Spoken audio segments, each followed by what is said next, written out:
এই অস্থির পৃথিবীতে যখন সংঘাত আর অবিচার জেগে বসছে, মুসলিম উম্মার হৃদয়ে এক বিশেষ প্রতীক্ষা কাজ করে, একজন ত্রাণকর্তার আগমন, যিনি পৃথিবীকে ন্যায় আর সুবিচারে ভরে দেবেন। তিনি হলেন ইমাম মাহদী আলাইহিসসালাম।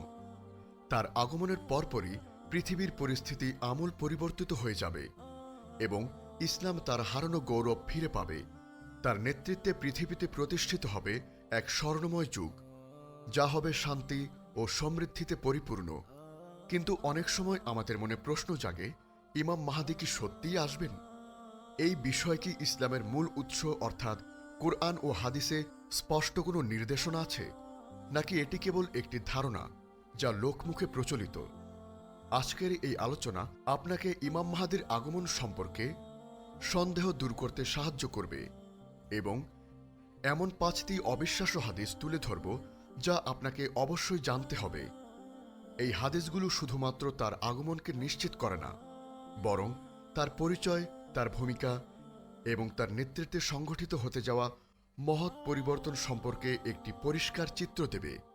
এই তথ্যগুলো আপনার ঈমানকে আরও মজবুত করবে এবং আপনাকে অপ্রয়োজনীয় ভ্রান্তি থেকে রক্ষা করবে। আসসালামু আলাইকুম রাহমাতুল্লাহ ওয়া আলা আলিহি ওয়া আসহাবিহি ওয়া মান তাবিআহুম বিইহসানিন ইল্লা ইয়াউমিদ্দিন। আপনারা দেখছেন উম্মা কণ্ঠ, যেখানে আমরা ইসলামের সমৃদ্ধ ইতিহাস ও জীবনের গভীর শিক্ষাকে আপনার হৃদয়ে পৌঁছে দেওয়ার চেষ্টা করি, যেন প্রতিটি আত্মা প্রশান্তি খুঁজে পায়।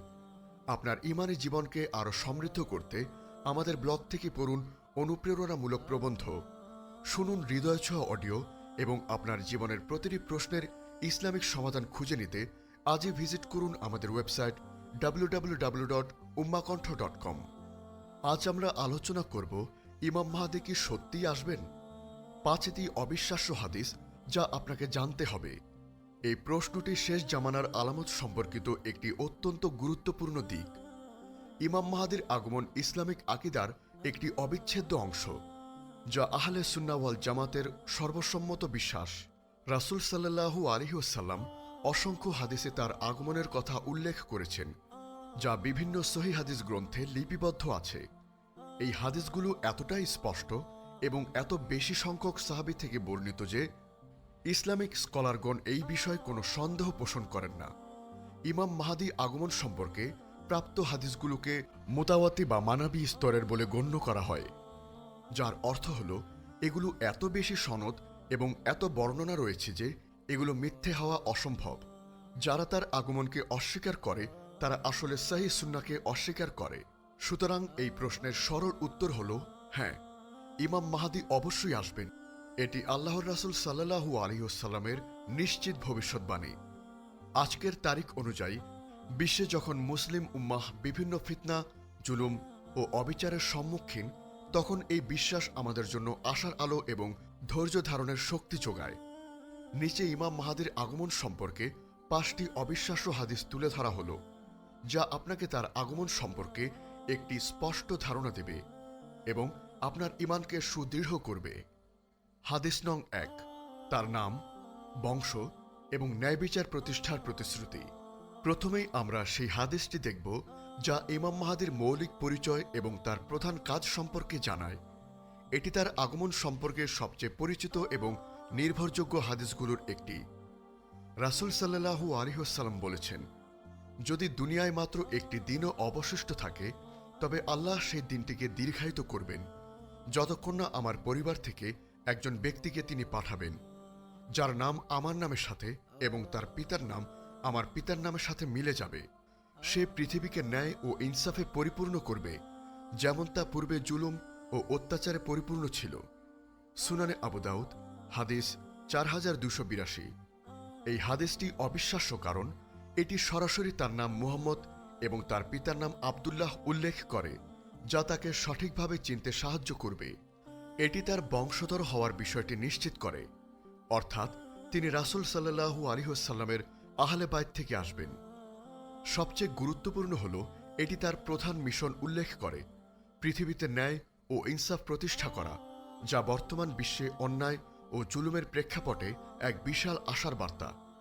এটি প্রমাণ করে যে আল্লাহর পরিকল্পনায় পৃথিবীতে ন্যায়বিচার পুনঃপ্রতিষ্ঠিত হবেই। 2, আল্লাহর অলৌকিক সাহায্য, বায়দা প্রান্তরের ভূমিধস। ইমাম মাহদী আগমন যে আল্লাহর পক্ষ থেকে মনোনীত তার একটি স্পষ্ট নিদর্শন হবে একটি অলৌকিক ঘটনা দিয়ে। এই ঘটনাটি তার নেতৃত্বের সত্যতা প্রমাণ করবে। রাসূল সাল্লাল্লাহু আলাইহি ওয়াসাল্লাম বলেছেন, এক সেনাবাহিনী কাবাঘর আক্রমণ করতে বের হবে। যখন তারা মক্কা ও মদিনার মধ্যবর্তী বায়দা নামক স্থানে পৌঁছবে, তখন তাদের প্রথম থেকে শেষ পর্যন্ত সকলকে ভূমি গ্রাস করে ফেলবে। সহিহ মুসলিম, হাদিস 2882। এই হাদিসটি অবিশ্বাস্য, কারণ এটি সরাসরি আল্লাহর কুদরতের এক বিশাল নিদর্শন। ইমাম মাহদীকে ধ্বংস করার জন্য আসা একটি বিশাল সেনাবাহিনীকে এক পলকে মাটিতে গ্রাস করে ফেলবে। এটি প্রমাণ করে যে আল্লাহর সাহায্য তার সাথে থাকবে এবং কোনো মানবীয় শক্তি তাকে পরাজিত করতে পারবে না। এই ঘটনাটি বিশ্বজুড়ে ইমাম মাহদীর আগমনের খবর ছড়িয়ে দেবে এবং মানুষকে তার প্রতি বিশ্বাস স্থাপন করতে উৎসাহিত করবে। এটি হবে তার নেতৃত্বের জন্য এক শক্তিশালী প্রমাণ। ৩.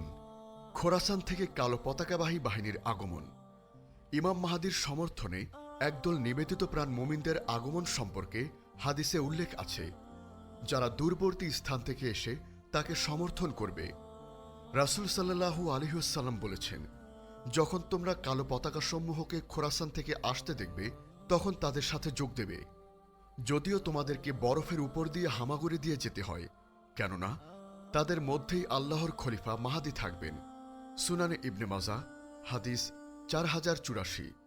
এই হাদিসটিও অবিশ্বাস্য, কারণ এটি একটি নির্দিষ্ট অঞ্চল খোরাসানের নাম উল্লেখ করে, যা ভবিষ্যৎ ঘটনার ভৌগোলিক দিক নির্দেশ করে। এটি নির্দেশ করে যে ইমাম মাহদীর আগমন কোনো বিচ্ছিন্ন ঘটনা হবে না, বরং তা পূর্বে থেকে তার সমর্থক এবং অনুসারীরা তার দিকে ধাবিত হবে। বরফের ওপর হামাগুড়ি দিয়ে যাওয়া বলতে বোঝানো হয়েছে চরম কষ্ট ও ত্যাগের মধ্যে দিয়ে হলেও মাহদীর কাছে পৌঁছানোর অদম্য স্পৃহা। এটি তাদের ঈমানের দৃঢ়তা প্রমাণ করে। ৪. অর্থনৈতিক সমৃদ্ধি ও অভাব মুক্তি। ইমাম মাহদীর শাসনকাল কেবল ন্যায় ও ইনসাফের জন্য বিখ্যাত হবে না, বরং অর্থনৈতিক সমৃদ্ধি ও সম্পদের প্রাচুর্য দ্বারাও চিহ্নিত হবে। রাসূল সাল্লাল্লাহু আলাইহি ওয়াসাল্লাম বলেছেন, শেষ জামানায় তোমাদের শাসক হবে একজন, যে মানুষের মধ্যে ধন সম্পদ উদার হস্তে বিতরণ করবে এবং তা গুনবে না। সহিহ মুসলিম, হাদিস 2913। অন্য হাদিসে আরও এসেছে যে মানুষ এতটাই ধনী হয়ে উঠবে যে কেউ জাকাত বা সাদকা গ্রহণ করতে চাইবে না।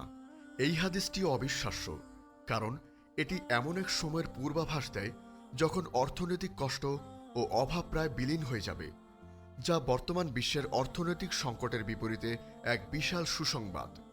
এটি ইমাম মাহদীর শাসনের বরকত এবং আল্লাহর পক্ষ থেকে বিশেষ নিয়ামতের ইঙ্গিত দেয়। এই অবস্থা মানবজাতিকে দুনিয়ার মোহ থেকে মুক্তি দিয়ে আখিরাতের দিকে আরও বেশি মনোযোগী হতে সাহায্য করবে। ৫. ঈসা আলাইহিসসালামের সাথে একত্রে দাজ্জালকে পরাজিত করা। ইমাম মাহদীর আগমন এমন এক সময়ের সাথে জড়িত যখন মানবজাতির সবচেয়ে বড় ফিতনা মাসিহাদ দাজ্জাল আবির্ভূত হবে, কিন্তু এই ভয়াবহ ফিতনা মোকাবেলার জন্য আল্লাহ এক বিশেষ পরিকল্পনা রেখেছেন। রাসূল সাল্লাল্লাহু আলাইহি ওয়াসাল্লাম বলেছেন, দাজ্জাল বের হবে, অতঃপর ঈসা ইবনে মারিয়াম আলাইহিসসালাম অবতরণ করবেন এবং দাজ্জালকে হত্যা করবেন। সহিহ মুসলিম, হাদিস 2937। এই হাদিসটি অন্য হাদিসের সাথে মিলে যায়, যেখানে ঈসা আলাইহিসসালাম দামেস্কের সাদা মিনারের কাছে অবতরণ করবেন এবং ইমাম মাহদীর পেছনে সালাত আদায় করবেন। এই হাদিসটিও অবিশ্বাস্য, কারণ এটি নিশ্চিত করে যে শুধু ইমাম মাহদী একাই নন, বরং আল্লাহ তাআলা ঈসা আলাইহিসসালামকে পুনরায় পৃথিবীতে পাঠাবেন দাজ্জালকে মোকাবেলা করার জন্য। এই দুই মহান ব্যক্তিত্বের সম্মিলিত প্রচেষ্টায় এবং আল্লাহর সাহায্যে দাজ্জালের মতো ভয়াবহ ফিতনার অবসান ঘটবে। এটি কিয়ামতের পূর্বে সংগঠিত হতে যাওয়া চূড়ান্ত ঐশ্বরিক হস্তক্ষেপের ইঙ্গিত দেয়, যা মুসলমানদের জন্য এক চরম আনন্দের কারণ হবে। উপসংহারে বলা যায়, ইমাম মাহদীর আগমন সম্পর্কে বিন্দুমাত্র সন্দেহের অবকাশ নেই।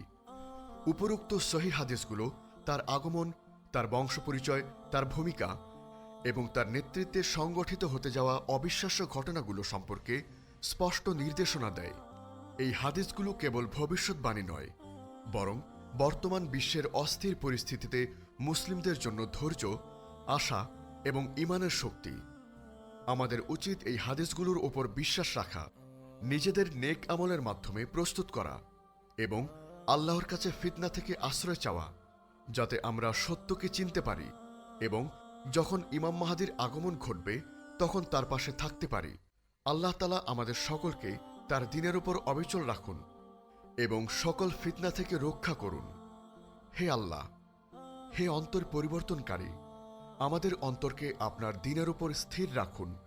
আমাদের সেই সকল বান্দাদের অন্তর্ভুক্ত করুন যারা বিপদে ধৈর্য ধারণ করে এবং আপনার উপর পূর্ণ আস্থা রাখে। হে আরশের মালিক, আমাদের উপর রহম করুন, আমাদের সকল গুনাহ ক্ষমা করে দিন এবং আমাদেরকে নেক আমল করার তৌফিক দান করুন। হে সারা জাহানের প্রতিপালক, মুসলিম উম্মাহকে শেষ জামানার সকল ফিতনা থেকে রক্ষা করুন এবং ইমাম মাহাদির শুভ আগমন দ্বারা পৃথিবীকে ন্যায় ও ইনসাফে পরিপূর্ণ করে দিন। আমিন।